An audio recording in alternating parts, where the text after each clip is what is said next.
Hello, hi and welcome back to my YouTube channel. For those yang baru dalam channel ni, korang jangan lupa tekan button like and subscribe. And I just nak remind you guys macam biasa, kalau korang nak share story dengan I, korang just DM je I dekat Instagram. Link dekat description box dekat bawah. Okay guys, without wasting any time, let's roll the intro.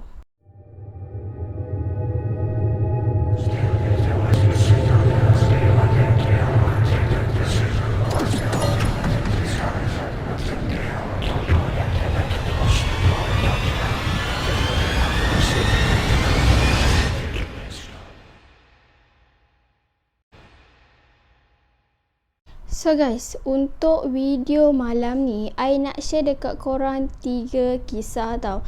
Tapi kisah untuk kali ni, dia agak pendek. Dia tak terlalu panjang lah, sebab kalau 3 kisah, kalau kita buat paling panjang, maybe nak dekat sejam lebih juga kan. So I macam ambil cerita yang pendek-pendek tapi kita gabungkan sekali. Tapi 3 kisah ni, dia tak berkait antara satu sama lain macam tu tau. Dia macam tak adalah cerita satu kait yang cerita 2, kait yang cerita 3, tak, bukan macam tu. Dia lain-lain cerita. Okay. So kita akan start dulu dengan kisah yang pertama. So kisah yang pertama ni, dia berkaitan dengan histeria. Kena rasuk lah. Lebih senang untuk faham, kena rasuk macam tu tau. So kisah ni sebenarnya dikongsikan oleh Yus, nama dia. Yus ni dia sebenarnya berasal daripada Sabah. Okay. So kejadian ni berlaku dekat kampung. Kiranya Yus ni dia duduk dekat kampung lah dengan ayah dia, dengan mak dia, kakak dia, dengan abang dia. Kiranya diorang ni 3 adik-beradik. Si Yus ni yang bongsu sekali. Which is yang pertama abang dia lah, baru kakak dia, and then dia. Okay. So cerita dia bermula apabila ada satu hari ni, waktu tu around pukul 7.30 macam tu guys. Waktu tengah-tengah maghrib macam tu, kakak dia ni kata dekat diorang lah, time tu diorang kat ruang tamu kan, kakak dia kata nak pergi toilet. So rumah kampung biasa toilet akan dekat belah bawah kan, untuk turun tangga ke bahagian bawah kan. So kakak dia pun pergilah sorang-sorang time tu. Tapi sebelum ni dia kata memang tak ada apa-apa kejadian aneh pun yang berlaku dekat rumah diorang ni tau. So bila kakak dia pergi je dekat toilet, so tiba-tiba guys, mak dia ni, mak si Yus ni pelik. Kenapa kakak dia lama sangat kat dalam toilet? Nak dekat sejam lebih jugalah kakak dia kat toilet tau. Sebenarnya kalau mandi pun paling lama 30 minit macam tu. Tapi mak dia pelik. Kenapa kakak dia lama sangat dalam toilet time tu? So mak dia ni macam tak sedap hati lah kan, anak lama sangat kat toilet. So mak dia pun pergilah tengok kakak dia buat apa kat toilet. Time ni lah, bila mak dia turun je daripada tangga nak pergi ke bahagian dapur tu, mak dia terkejut gila guys. Mak dia nampak kakak dia tengah menari sambil mengilai. Lepas dia mengilai, dia bertukar pula, dia menangis. Lepas tu dia mengilai balik, macam ada 2 orang time tu. Tapi sebenarnya yang mak dia nampak time tu hanyalah kakak dia je. So time tu apa lagi, si Yus, abang dia dengan ayah dia ni pergilah cepat-cepat turun dapur untuk selamatkan kakak dia. Dan juga adalah dalam beberapa orang jiran dia time tu. Dan jiran dia yang datang tu sebenarnya perempuan lah. Ada juga yang lelaki, tapi yang tolong time tu perempuan, sebab senang nak angkat kakak dia naik ke bahagian atas kan. Okay. So waktu tu ayah dia first try untuk angkat kakak dia seorang. Sebab kakak dia ni badan dia kecil je, tak ada lah macam berisi ke, tak ada. Kakak dia seorang yang berbadan kecil time tu. So senang lah kan ayah dia untuk angkat kakak dia. Tapi ayah dia memang tak mampu guys angkat kakak dia time tu. Sebab kakak dia, ayah dia kata waktu nak angkat tu macam nak angkat 10 orang manusia. Time tu ayah dia kata memang tak larat sangat nak angkat seorang-seorang. So ayah dia minta bantuan daripada jiran, which is jiran perempuan lah dekat situ, untuk angkat ramai-ramai kakak dia, bawa ke bahagian atas rumah. Time tu which is dekat ruang tamu rumah lah, untuk berubatkan kakak dia. Okay. So waktu diorang ni ramai-ramai, perempuan ni angkat kakak dia untuk ke bahagian atas tu, tiba-tiba salah seorang daripada yang tolong tu kena histeria pula. Time tu dia tiba-tiba kena histeria, kena rasuk apa semua. Dan ada juga yang lain tiba-tiba muntah, keluar darah sampai pengsan dekat situ guys. So nak dipendekkan cerita, bila kakak dia ni berjaya untuk diangkat ke bahagian atas rumah, so menurut Yus, ayah dia ni cuba untuk berinteraksi dengan benda yang ada dekat dalam badan kakak dia tu. So menurut Yus juga, apa yang dia dengar perbualan antara ayah dia dengan makhluk tu bagi tahu ayah dia sebenarnya dia dihantar oleh seseorang untuk menyakiti kakak dia, dan benda tu guys sebenarnya daripada laut, diseru daripada laut. Sebab itulah kalau kita pergi mandi dekat pantai ke kan, selalunya akan, tak adalah selalu, kadang-kadang lah ada orang yang jumpa benda yang tak sepatutnya kan dekat situ kan. Sebab itulah kita selalu dengar yang orang ni akan melepaskan atau membuang benda-benda makhluk halus ni dekat laut. Sebab itulah kalau boleh elakkan daripada ambil benda-benda yang tak sepatutnya lah. Nak kita lebih faham, elakkan. Memang kalau boleh tak payah ambil pun, biar je benda tu. Kalau kita nampak ke, kalau kita rasa macam lawa ke apa semua, better elakkan lah daripada ambil benda-benda macam ni. Okay. So berbalik kepada cerita tadi, ayah dia ni memang tak boleh dah nak buat apa-apa dekat kakak dia, sebab ayah dia bukan ustaz, bukannya orang yang pandai berubatkan orang kan. So time tu ayah dia terus dia call ustaz yang dia kenal untuk ubatkan kakak dia. So bila ustaz tu sampai je guys dekat rumah dia orang ni, kakak dia ni macam gelak-gelak, macam ejek ustaz tu datang tau. So ustaz tu apa lagi, dia bacalah ayat suci Al-Quran lah kan untuk pulihkan kakak dia. Tapi guys, bila ustaz tu baca, seakan-akan benda tu lagi suka tau, macam tak berkesan apa-apa pun. Yang paling teruk sangat, kakak dia boleh cakap, baca lagi, sambil kakak dia ni kalau boleh dia sambungkan ayat Quran yang ustaz tu baca. So ustaz tu dia diam kejap, dia renung tajam-tajam mata kakak si Yus ni, dan dia bagi tahu ayah dia lah, ayah Yus lah, cakap yang benda yang dekat dalam badan kakak dia tu terlalu kuat. Dia memang tak mampu nak buat seorang-seorang lah time tu. Dia kata dia perlukan bantuan pengruqyah yang lain. So sampai je pengruqyah tu dekat rumah si Yus ni, time tu Yus kata makhluk dekat dalam badan kakak dia tu nampak takut sangat-sangat guys. So peruqyah tu dengan pertolongan ustaz tu sekali, bacalah ayat-ayat apa yang patut apa semua untuk halau benda tu daripada badan kakak dia, untuk keluar daripada badan kakak dia. So time tu dah berjaya keluar dan kakak dia pun pengsan lah. Time tu Yus kata kakak dia berada dalam keadaan yang sangat-sangat lemah guys time tu. So macam biasalah dia orang settlekan kakak dia, bagi macam terjaga, elokkan apa semua. So apa yang peruqyah tu bagi tahu dekat ayah si Yus ni, yang sebenarnya makhluk yang masuk dekat dalam badan kakak dia tu bukan dihantar oleh orang yang macam mana dia bagi tahu awal-awal tadi. Bukan orang hantar. Sebenarnya tu adalah penunggu dekat kawasan kampung dia. Penunggu tu dia macam ada dekat kampung tu, sebabnya penduduk kampung dekat area situ suka basuh tuala wanita, which is pad tu tak bersih. Sebab tu lah benda tu suka. Dan sebab tu jugalah benda tu kacau kakak dia. Sebab kakak dia perempuan kan, so lebih senang untuk dia masuk dekat dalam badan kakak dia. And time tu juga kakak dia tengah datang bulan, tengah period time tu, so lagi mudah untuk dia masuk dekat dalam badan kakak si Yus ni. Okay. So tu je lah cerita yang dikongsikan oleh Yus untuk korang semua. So korang rasa macam mana cerita Yus ni? Dia nampak macam simple, tapi sebenarnya bila Yus ni alami benda tu, Yus kata memang takut gila guys. Yelah orang kena rasuk kan. Cuba korang bayangkan orang yang kena rasuk tu tiba-tiba dia bertindak lebih ekstrim daripada kakak si Yus ni. Lagilah banyak benda nak kena settle. Okay. So kita akan move on pula kepada kisah yang kedua. So kisah yang ni pula, kita nak bagi nama dia apa? Kadang-kadang korang dengar Ali, Abu kan, kita bagi nama dia Farid pula lah. Nama lain sikit kan daripada video-video sebelum ni. Okay. So kisah ni dikongsikan oleh Farid ni, waktu tu zaman dia masih kecil. Time tu around tahun 3, tahun 4 macam tu lah. Dan kejadian berlaku dekat rumah arwah mak dia. Time ni 2021 ni, Farid ni dah besar dah lah. Dia dah kerja dekat KL dah, dan arwah mak dia memang dah tak ada dah lah. Nama pun arwah kan, dah tak ada dah time ni. Waktu kecil dulu mak dia masih ada lah. Okay.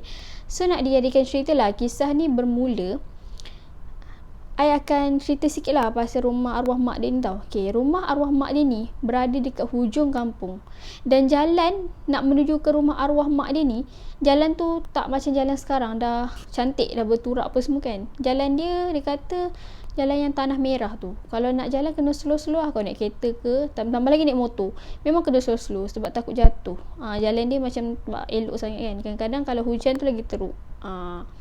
Dan bila nak ke rumah tu, diorang ni selalu akan jumpa macam-macam haiwan. Kadang-kadang pig ada. Kadang-kadang pig ni satu family diorang boleh nampak.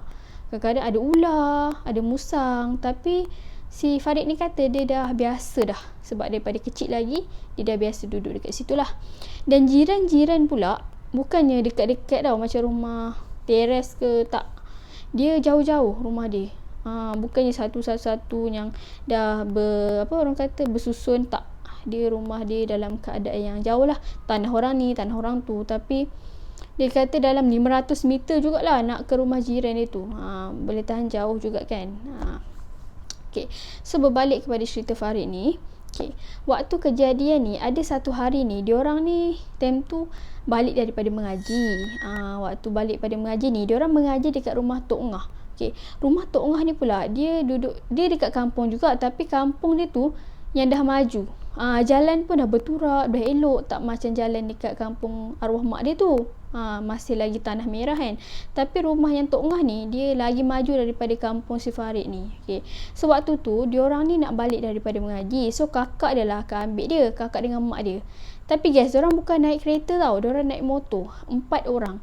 Kakak dia bawa, lepas tu ada adik dia yang kat depan seorang, Farid, baru belakang sekali mak dia. Diorang naik motor 4 orang lah. Tapi Farid kata jangan risau, sebab ni diorang ni semua badan kecil-kecil. So memang muat lah time tu naik motor 4 orang. Okay. So dalam perjalanan kakak dia tengah bawa motor nak balik ni, tiba-tiba kakak dia hilang kawalan tau. Kakak dia pun terjatuh lah. Disebab kakak dia jatuh, so 4 orang ni lah terjatuh sekali. Okay. Tapi dia kata tak ada luka teruk ke apa, sebab dia macam jatuh biasa macam tu je lah. Tak adalah macam termasuk longkang ke. Tak ada, dia kata tu. Memang tak ada cedera apa-apa, cuma sakit jugalah dekat bahagian kaki yang sebab kena himpap dengan motor kan. Okay. So waktu tu diorang pun start motor tu. Kakak dia start lagi, ikutlah motor tu hidup. Tapi tak hidup. So nak terpaksa lah diorang ni tolak motor tu sampailah dekat rumah. Tapi waktu diorang tengah tolak motor tu, tiba-tiba diorang lalu dekat satu pokok getah tau. Dan si Farid ni perasan dekat pokok getah tu tiba-tiba bergoyang. Macam ada angin yang sangat-sangat kuat time tu. Tapi dia kata malam tu memang tak ada angin. Nak kata hujan, hari nak hujan pun tak ada. Elok je cuaca. And then si Farid ni pun tanyalah mak dia, "Mak, kenapa pokok getah ni bergoyang?" Tapi mak dia tu, gaya mak dia balas yang apa yang Farid tanya tu dalam keadaan yang steady lah. Even dia kata Farid nampak lah muka mak dia sebenarnya tak tenteram, macam muka cuak time tu kan. So mak dia cakap, tak ada apa-apa tu, jomlah kita tolak motor cepat-cepat sampai rumah kan. So waktu tu diorang pun tolak lah macam biasa. Sampai je habis lalu dekat depan pokok getah tu, dah ke depan lagi tak ada pokok getah dah. Si Farid ni kata-kata kaki lah nak pergi start motor tu. So tiba-tiba je guys, motor tu boleh start pula. Time tu Farid dah pelik, kenapa waktu dekat pokok getah tadi yang dia nampak ada pokok bergoyang tu tak boleh start. Tapi bila dah habis laluan pokok getah tu, tiba-tiba motor tu boleh start pula.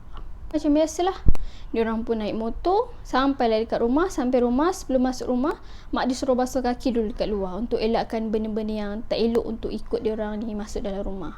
So macam biasalah, malam tu dia kata memang tak ada apa-apa gangguan pun.